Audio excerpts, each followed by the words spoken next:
Hello and welcome to a special edition of Race to Represent on Manhattan Neighborhood Network. I'm Ben Max, Executive Editor of Gotham Gazette.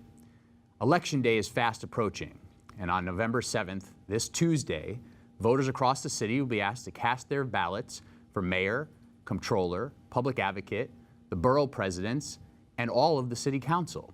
There are also 3 questions on the back of the ballot this year that can usher in major changes. Those are all yes or no questions. There's a lot to discuss as we lead up to Election Day, and my guests with me today are Brendan Chaney, political reporter with Politico, New York, and Dr. Christina Greer, Associate Professor of Political Science at Fordham University. Thank you both for being here. Thank you. We're hours basically away from voting, from Election Day. What are some of the sort of big things on your mind as voters head to the polls? We should probably start with the mayoral race, which has gotten most of the attention, might be the most interesting of the races. There's some local city council races that are also somewhat interesting, but especially when we think about the mayoral race, what should we be watching for, and what do you think is going to happen? Brendan?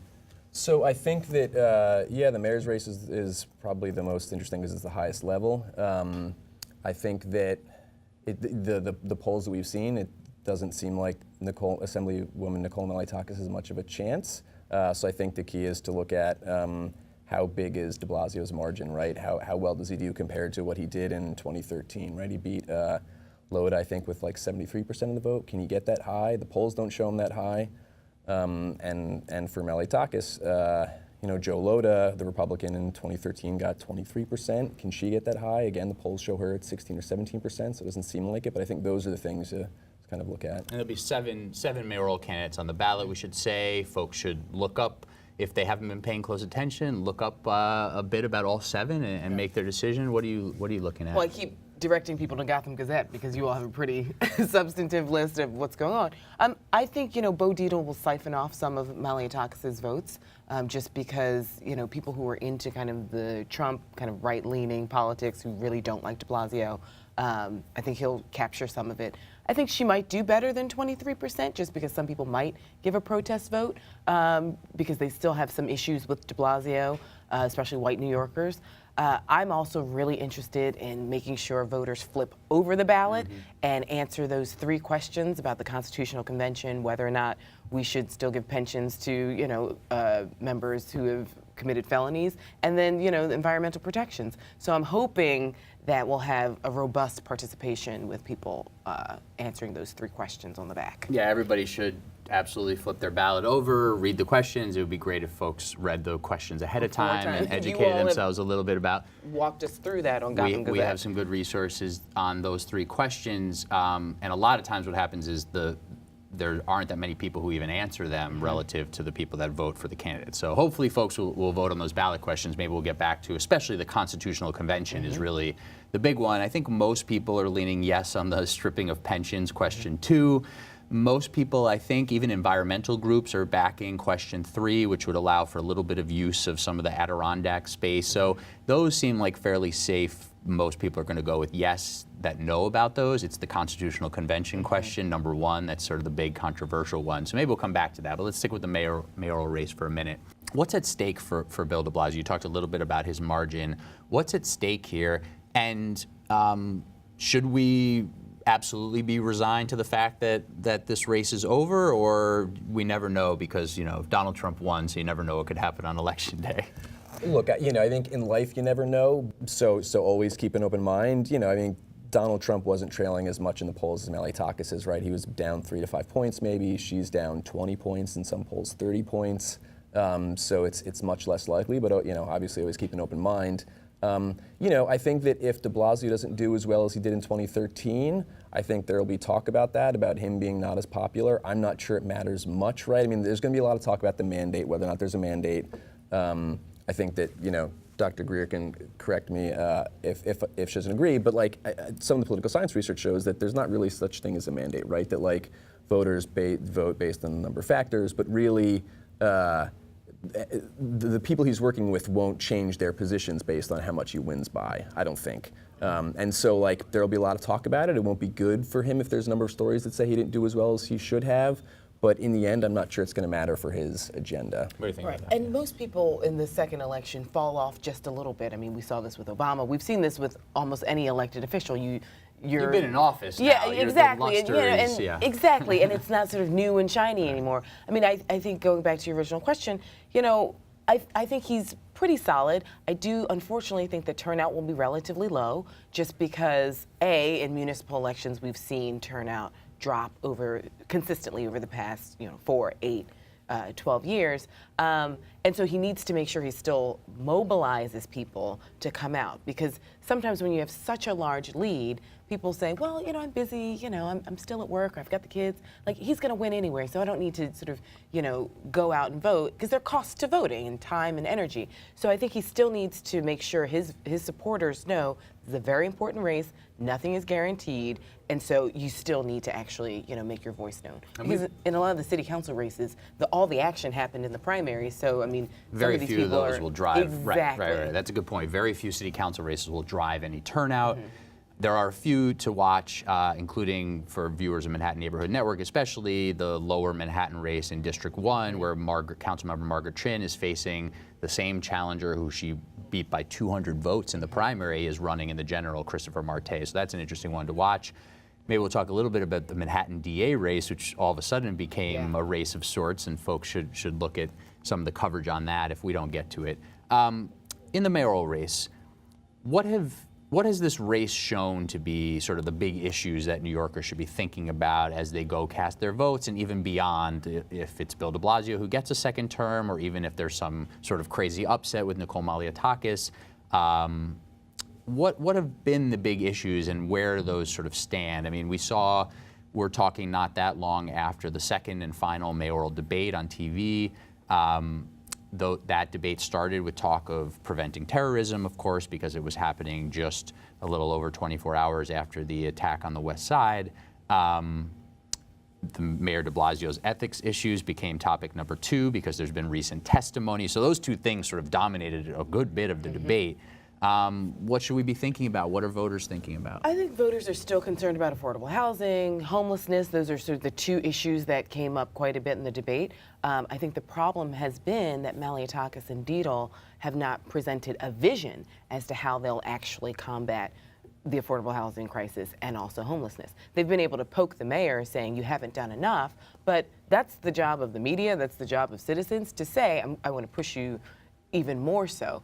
But if you're running for the mayor of New York City, you actually need to tell me what you're going to do if you're going to get in office. And I don't think that they made that case in any capacity over the last few months. It's just they're throwing rocks at sort of the sitting mayor. So those are two issues that I don't think that the mayor has tied up in a nice neat bow in the past 4 years. And if he gets another 4 years, those should definitely be priority number 1. Obviously, in addition to all these other things that sort of pop up when you're an executive of a city, a state, or the country. Right, he's got obviously the affordable housing crisis. He revamped a bit of his affordable housing plan in the recent weeks and made some new announcements, in part, I think, to sort of bolster those credentials leading up to Election Day. He's put some new homelessness plans in place, but obviously that's still a major issue for him and his administration. People still want their neighborhood schools to be better. There's a crisis at the public hospital system. NYCHA still has huge debts. What else are you looking at? Policing, and you wrote about this after the debate, policing and anti-terrorism was a big focus. Talk a little bit about that. Yeah, well, so, obviously it was a big issue because of the recent attack. It was a big issue last night. And then Nicole Malliotakis has tried to make crime and public safety an issue in the campaign by picking up, the few crime stats that have gone up. But it doesn't seem like the terrorism issue is gonna affect him negatively, right? There's no evidence that. It doesn't seem like there's any evidence that he did anything wrong and didn't do enough to prevent it. I think overall New Yorkers feel pretty safe, despite the fact that there's still some crime stats that went up. So it doesn't seem like that's taking hold. On homelessness, right, they're talking about that a lot, but he's doing a lot, he's showing a lot of activity, and to the folks that are paying attention, I think the things that she's proposing are a lot of the same things he's doing already.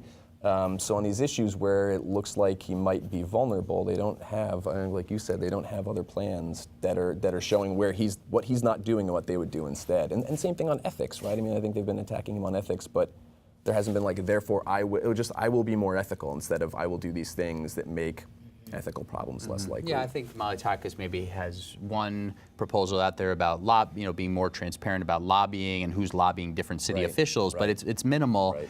And also, I think even with some of the federal testimony that we've seen in a corruption case that's not about the mayor narrowly, we haven't quite seen a real, smoking gun or something that shows that the mayor was sort of bought and did favors in direct response to a donation. He provided more access to donors. That's very clear, right? But I don't think we've quite seen something so damning that New Yorkers have really been able to say, oh, wow, there's corruption at City Hall explicitly. Yeah, and what I really struggle with is, New York is such a tiny town.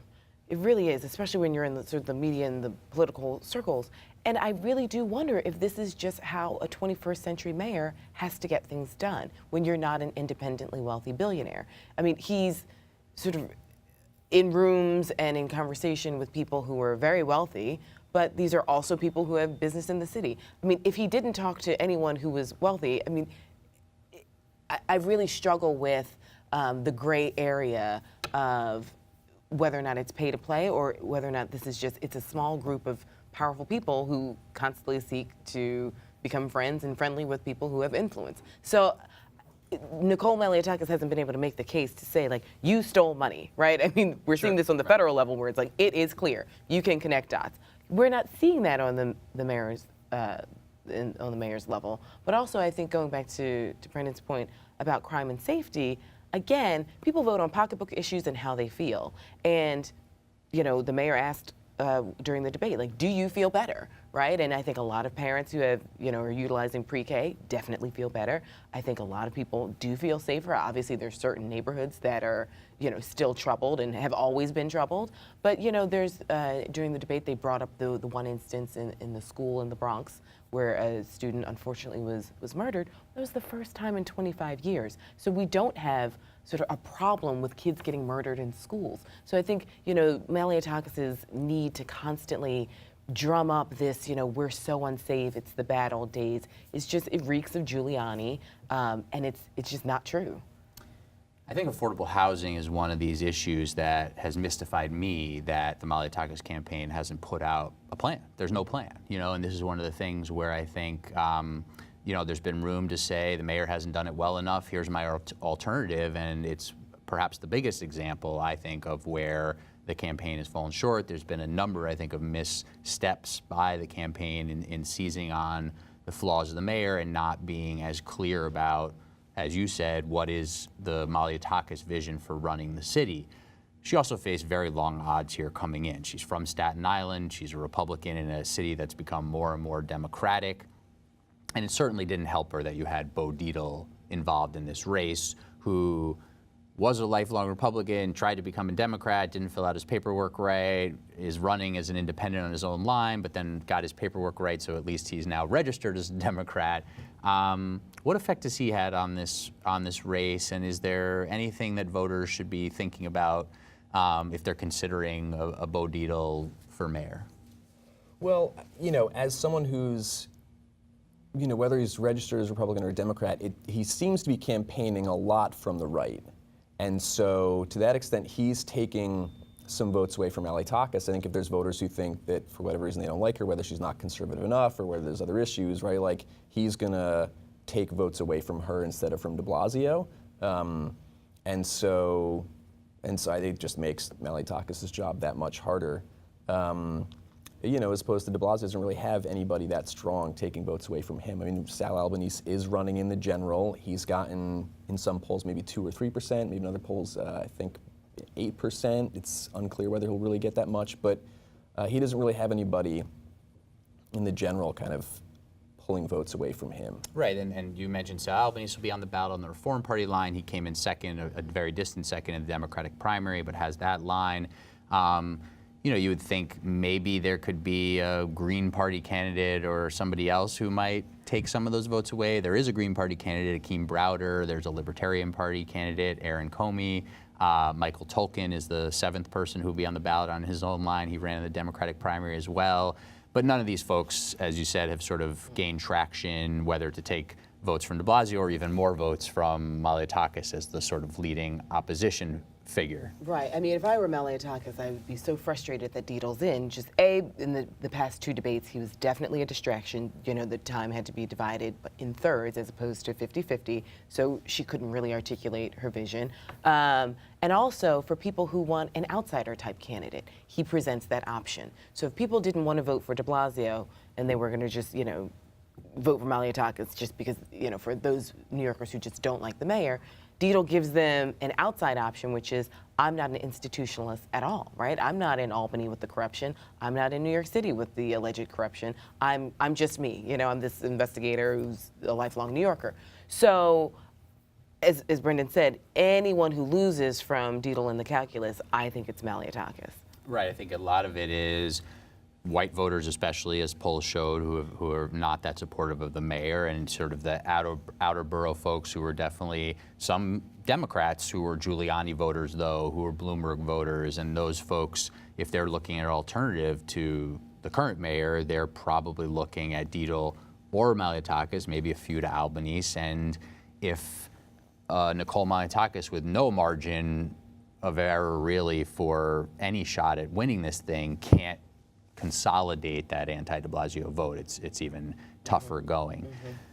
So what has de Blasio shown us in this race about where he wants to take the city? What have we learned? What should voters be thinking about if they're still a little bit on the fence about him, even if it's fairly assured that he's going to win a second term? What do we know that a second term might look like? What's he saying?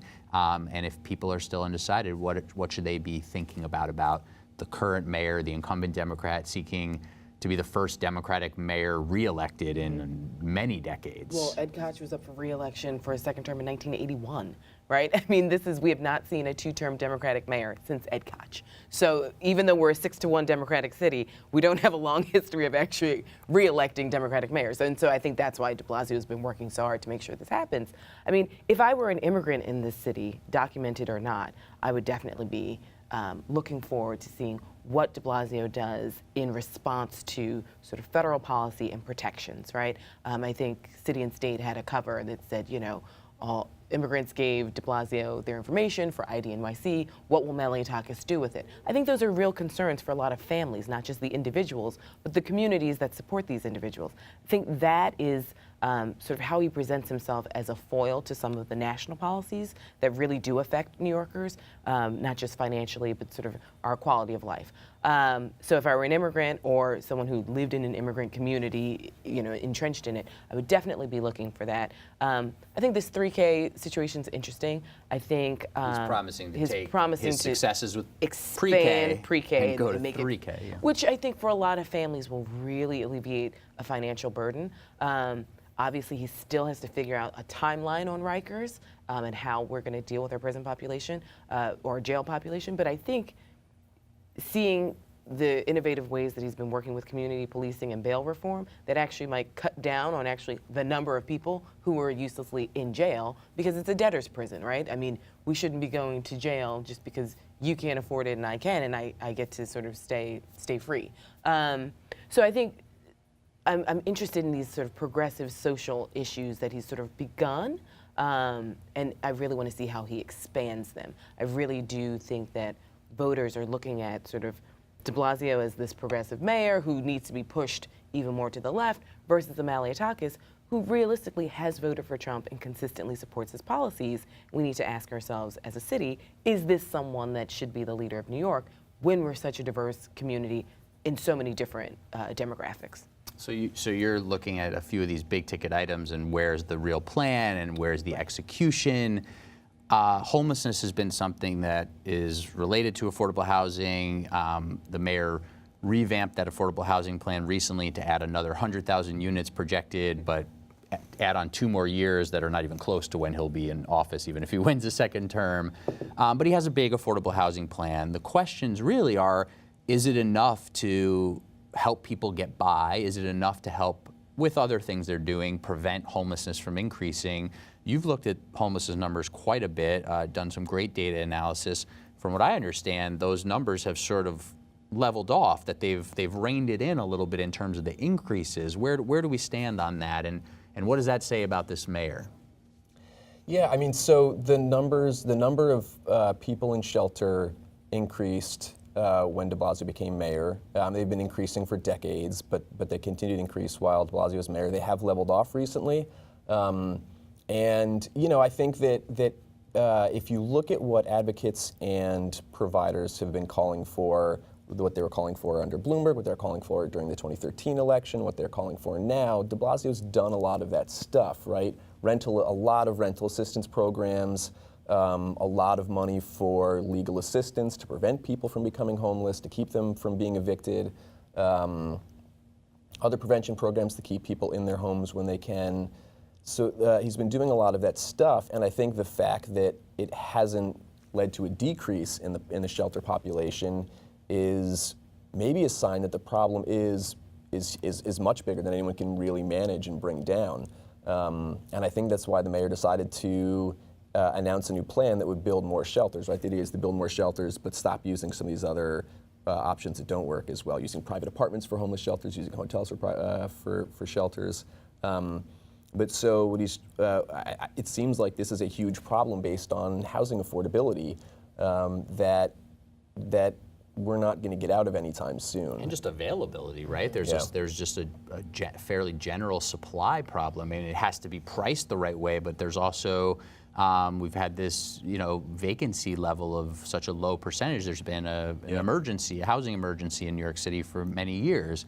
Another problem related to that is the public housing authority that has all sorts of issues plaguing it, and there's a long wait list to even get into this housing, the NYCHA, that has such problems. I mean, these are things that he's put some things into motion on, but continue to really be challenges. Right, and Achilles heels for him. I mean, this is the job of an executive, right? You have to deal with problems that weren't necessarily created on your watch. I mean, the housing crisis, the homelessness crisis, these things didn't just happen, January 1st, 2014. These are decades-long issues that, have had varying levels of mayors who've been interested in dealing with it. I mean, he also has to deal with a Ben Carson who has absolutely no idea about the housing policy on the federal level. And so this is another tension for New York, considering so many people who are citizens of New York City actually live in NYCHA housing. Like, we have a disproportionate number compared to other cities.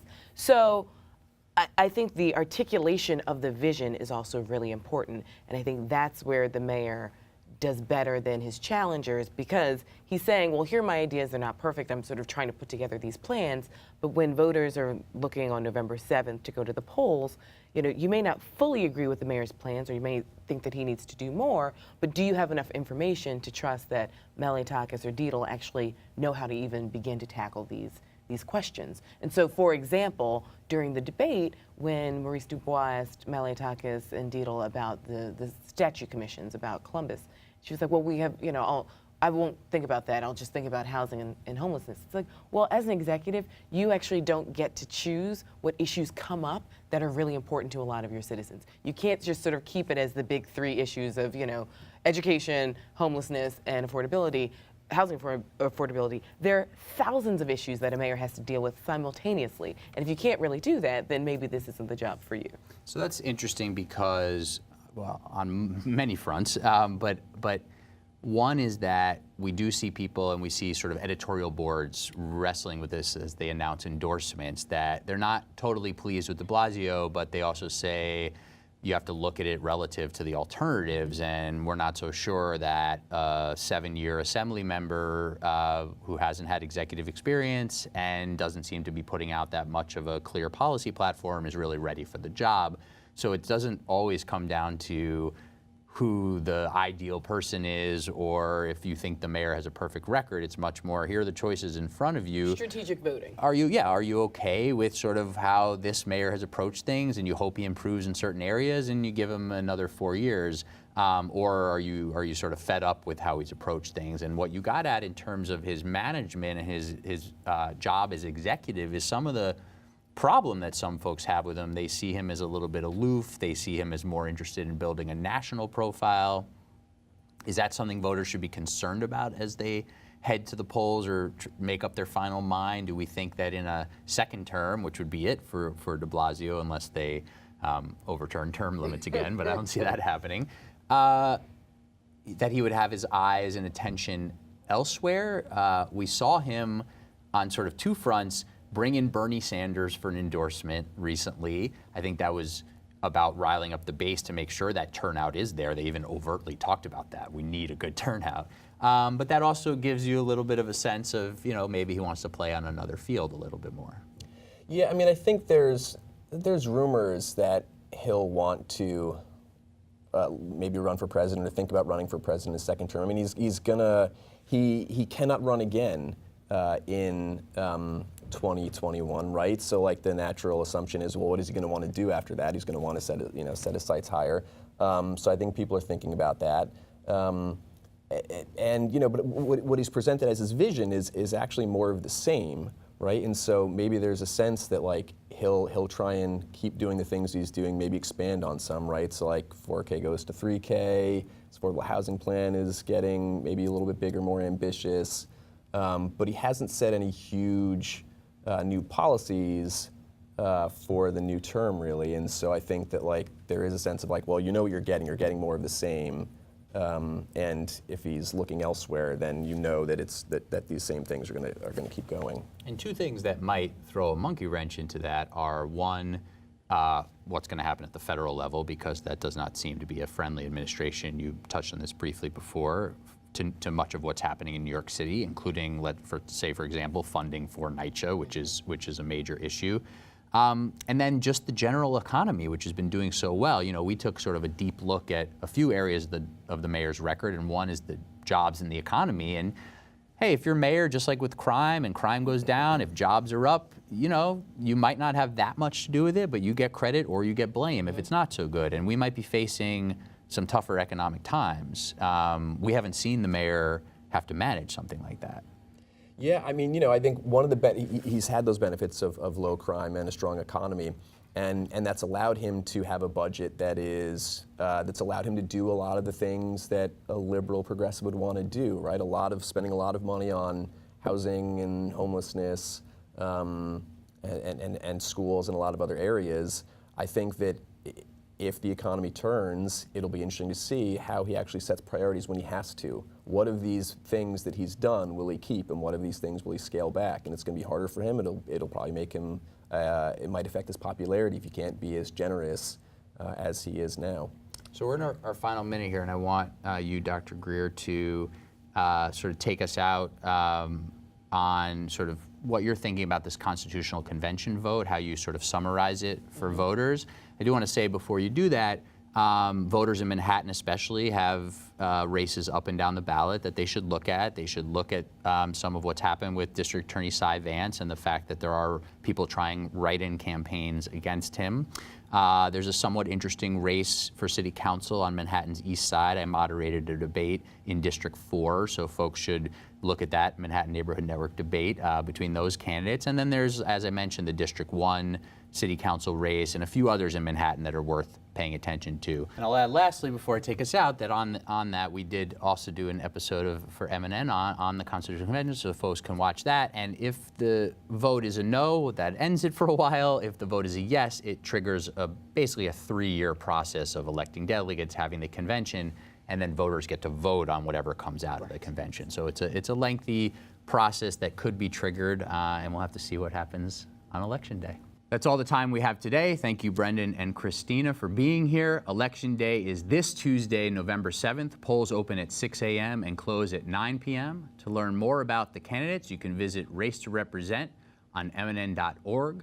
To locate your poll site, to find more about candidates, races, and the ballot questions, you can visit the League of Women Voters website at lwvnyc.org or us at gothamgazette.com. Thank you for watching this election edition of Race to Represent on Manhattan Neighborhood Network. I'm Ben Max. Goodbye.